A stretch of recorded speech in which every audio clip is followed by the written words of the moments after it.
या नीट पेपर फुटी प्रकरणामध्ये आरसीसी क्लासेसचा संचालक शिवराज मोटेगावकरला सीबीआयने अखेर अटक केलेली आहे। जवळपास 11 ते 12 तासांच्या मॅरेथॉन चौकशीनंतर ही कारवाई करण्यात आलेली आहे। नीट पेपर फुटी प्रकरणात खासगी क्लासेसचं कनेक्शन समोर आल्यानंतर मोटेगावकर सीबीआयच्या रडारवर आला होता। चौकशी दरम्यान अनेक महत्त्वाचे धागेदोरे हाती लागल्याची माहिती सूत्रांकडून मिळतेय।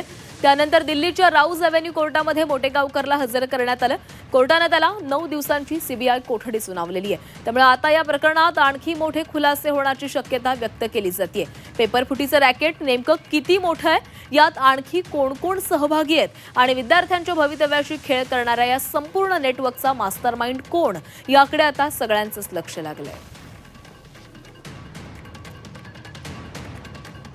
परीक्षेच्या 10 दिवस आधी शिवराज मोटेगावकरकडे नीटचा पेपर आला होता। 3 मे रोजी नीटची परीक्षा होती, तर 23 एप्रिललाच मोटेगावकरकडे प्रश्नपत्रिका आली होती। परीक्षा झाल्यानंतर मोटेगावकर यांनी पुरावे नष्ट करण्याच्या उद्देशानं प्रश्नपत्रिका नष्ट केली। शिवराज मोटेगावकरने विवेक पाटील नावाच्या व्यक्तीला प्रश्नपत्रिका पाठवली होती। लाभार्थी विद्यार्थ्यांची नावं सांगण्यास शिवराज मोटेगावकरनं सीबीआय समोर टाळाटाळ केल्याची माहिती मिळते। शिवराज मोटेगावकरच्या मोबाईलमध्येही परीक्षेचे लीक झालेले प्रश्न आढळून आले।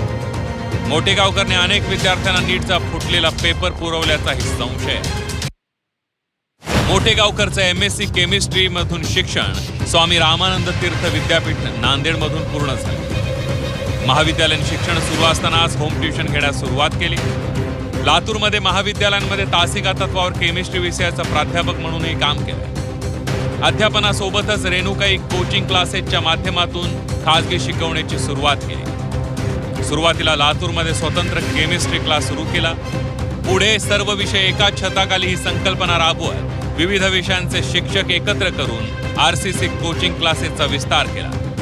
आरसीसी पॅटर्न विकसित करत महाराष्ट्रातील अनेक शहरांमध्ये कोचिंग नेटवर्क उभारले। मागील जवळपास 23 वर्षांपासून केमिस्ट्री विषयाचं खासगी मार्गदर्शनही करत होता। नीट आणि मेडिकल प्रवेश परीक्षांच्या तयारीसाठी आरसीसी पॅटर्नची स्वतंत्र ओळख निर्माण केली।